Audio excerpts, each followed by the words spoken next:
Ahora continuaremos con la implementación del modelo de cálculo en MATLAB. Como ya se sabe, el modelo implementado fue el modelo NTU o NUT, que es el método de número de unidades de transferencia. En este caso estamos trabajando con el sistema FPS, que considera como unidad de tiempo el segundo, como unidad de peso o fuerza la libra y como unidad de longitud el pie.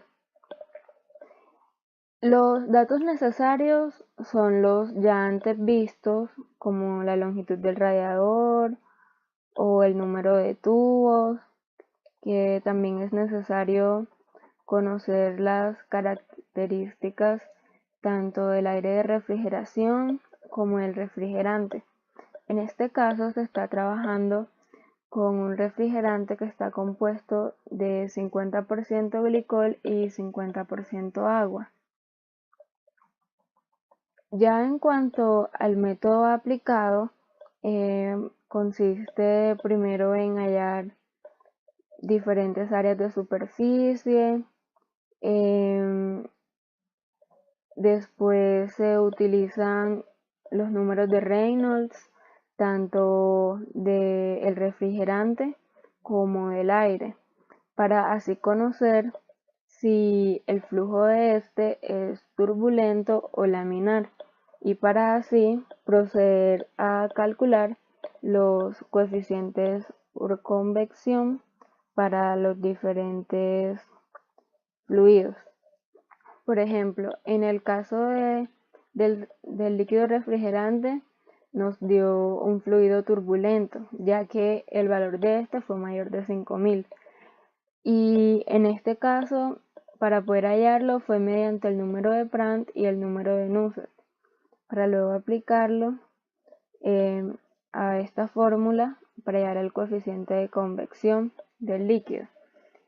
Ya en cuanto a el aire de refrigeración, el fluido de este nos dio menor a 2100, por lo cual su fluido es laminar, y ya este se calcula por otro método.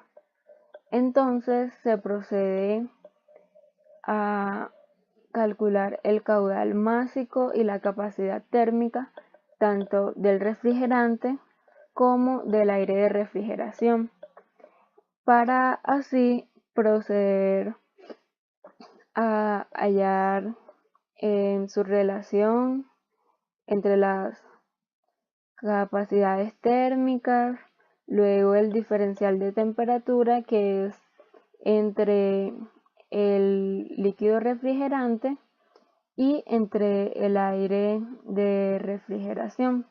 Estos están dados en grados Fahrenheit.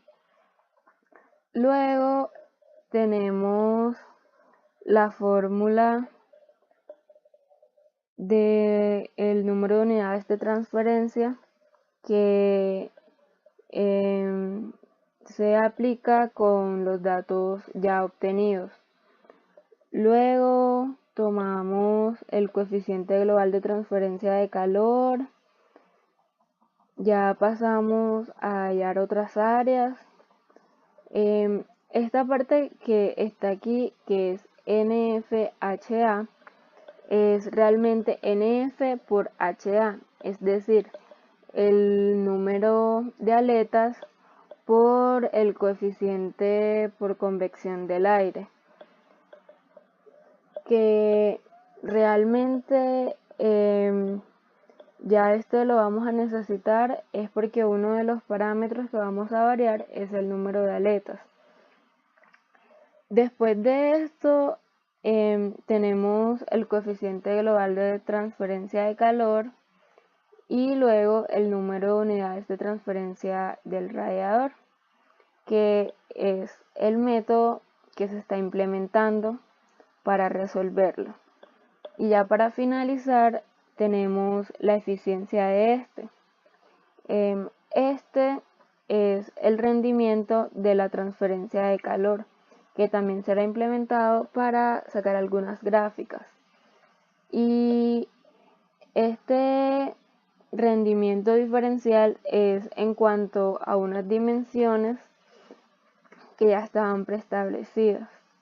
Al momento de correr el programa, este nos va a mostrar el sistema en el que se está trabajando, algunos parámetros de entrada, el refrigerante que se está utilizando, el método y la eficiencia. En estas condiciones en específico, la eficiencia nos dio el 57%. Los parámetros que se hicieron variar fueron el número de aletas, que fue mediante un for, y el uso de figuras. Ya en cuanto a graficar, no se pudo hacer mediante funciones y luego llamarlas por cuestiones de tiempo. Y en cuanto a la variación del número de tubos y la longitud del radiador, también fueron mediante el uso del comando for. Ya ahora a continuación se mostrarán las gráficas y se explicarán los resultados de estas.